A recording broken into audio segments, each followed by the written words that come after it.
9 महीने तक माँ की कोख में पलने वाला बच्चा जब इस बाहरी दुनिया में आता है तो कहीं ना कहीं उसे एक सहारे की ज़रूरत होती है। एक ऐसा सहारा जो न सिर्फ उस नन्ही सी जान की खामोश मुस्कुराहट को समझे बल्कि उसके हर हाव भाव की बारीकियों को भी समझे। हमने अपनी पिछली सीरीज स्पिरिचुअल प्रेगनेंसी में आपको दिखाया था कि कैसे कंसेप्शन के साथ ही पेरेंट्स और बच्चे के बीच में एक अलग तरह का कम्युनिकेशन शुरू हो जाता है। लेकिन वही बच्चा जब इस दुनिया में आता है तो उसे एक सहारे की ज़रूरत होती है और बच्चे की इस ज़रूरत को पूरा करते हैं उसके माता पिता। लेकिन बदलते लाइफस्टाइल में आजकल काम का इतना ज़्यादा प्रेशर हो गया है कि कहीं ना कहीं पेरेंट्स अपने काम में और बच्चों की परवरिश में एक तालमेल नहीं बैठा पाते हैं। यही वजह है कि उनकी अपब्रिंगिंग में, उनकी परवरिश में कोई ना कोई कमी ज़रूर रह जाती है। अब अगर इस कमी को कोई पूरा कर सकता है तो वो है सिर्फ और सिर्फ स्पिरिचुअलिटी। और पेरेंटिंग के इसी रूप को कहा जाता है स्पिरिचुअल पेरेंटिंग। जी हाँ, आज से हम शुरू कर रहे हैं अपनी नई सीरीज जिसका नाम है स्पिरिचुअल पेरेंटिंग। और स्पिरिचुअल पेरेंटिंग बहुत ज़रूरी है बच्चों में अच्छे संस्कारों को बढ़ावा देने के लिए, और साथ ही अध्यात्म ही है जो आपके बच्चों की अच्छी तरह से परवरिश कर सकता है। तो आइए पेरेंटिंग के इसी नए रूप को जानने और समझने की कोशिश करते हैं। मैं हूं आपके साथ Sumedha Verma and I welcome you all to join me to understand, to learn various aspects of spiritual parenting। हमेशा की तरह हमारे साथ है जाने माने स्पिरिचुअल साइंटिस्ट और past life regression therapist doctor Newton. आपका बहुत बहुत स्वागत है। हमारे साथ हैं डॉक्टर लक्ष्मी, वो भी एक जानी मानी स्पिरिचुअल साइंटिस्ट हैं और पास्ट लाइफ रिग्रेशन थेरेपिस्ट ही। साथ ही हैं हमारे साथ कुछ खास मेहमान, कुछ पेरेंट्स जो यहाँ आए हैं अपने बच्चों के साथ समझने के लिए इस स्पिरिचुअल पेरेंटिंग के नए कॉन्सेप्ट को। आप सभी का हमारे इस कार्यक्रम में बहुत बहुत स्वागत है। तो आइए अपने इस कार्यक्रम को शुरू करते हैं। डॉक्टर न्यूटन, सबसे पहले मैं आपसे जानना चाहूँगी, पेरेंटिंग जो शब्द है वो सब जानते हैं, सब everybody is very well acquainted with the term parenting, लेकिन ये स्पिरिचुअल पेरेंटिंग क्या होता है, क्या होते हैं ये spiritual aspects?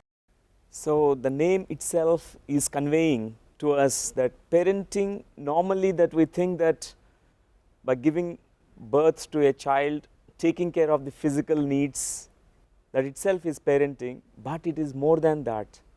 Man is not living alone with the bread, not with just physical food. A baby, a child needs more than the physical food, more than the physical needs. They need love, nurturance, care, trust, respect, and also spirituality.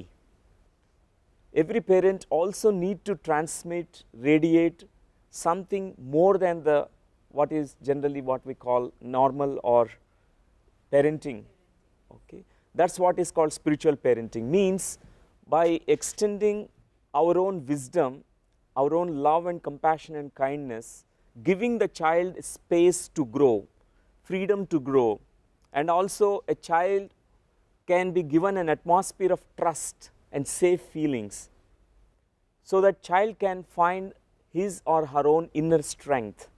That's what is called spiritual parenting in nutshell. Doctor Lakshmi, बहुत से लोग कहते हैं कि हमने अपने बच्चों को शायद सबसे अच्छी परवरिश दी है, तो मैं आपसे जानना चाहूँगी कि नॉर्मल पेरेंटिंग और स्पिरिचुअल पेरेंटिंग में आखिर फ़र्क क्या है? एक्चुअली नॉर्मल पेरेंटिंग में हम ये समझते हैं कि बच्चे को जन्म देना और उनका परवरिश करना और क्रम शिक्षण देना और उनका देखभाल करना, यही है parenting. But spiritual parenting is something where you can completely understand ये जो बच्चे हैं उनका नीड्स क्या है, उनको क्या चाहिए और क्या करना चाहते हैं, ये सब this is a different perspective. So when the parents have this wisdom, this understanding about the feelings of the child, they can totally give that freedom to that child. Actually, the deep nurturance given by a parent to a child is not just physical nurturance, not the emotional nurturance, it's the spiritual nurturance. A child will not be opening its complete full potential self if the spiritual parenting is not given. We can see nowadays the world with violence, conflicts, fights, wars, terrorism, all that can be found. The roots of it is what kind of parenting the children have received. किस तरह के myths हैं doctor Lakshmi parenting को लेकर? Like for example, in the olden days, like the basic intention of every parent is they want to love their children, but because of their ignorance, ये लोग feel करते हैं कि इनको कुछ सिखाना है तो you have to put strict discipline on them, and we have to force certain things on them. Like for example, if you want to teach something to your child, it's mostly fear based. वो सोचते हैं कि ये करे तो fall into a trouble. So because of their own fears, they try to force these fears onto the child, and the child is not allowed any freedom to experience the real world. यानी ये आप कह रही हैं कि जो हम बच्चों को डराते हैं, धमकाते हैं कोई बात मनवाने के लिए, वो कहीं ना कहीं पेरेंट्स के खुद के फियर्स होते हैं. कोई आउटडेटेड मॉड्यूल्स आप बताएंगे हमारे व्यूअर्स को? Outdated old model of parenting, it's not really normal parenting, it is abnormal parenting. It's ignorant parenting, fear-based parenting, where the parent thinks that spoil the child, spare the rod, spoil the child.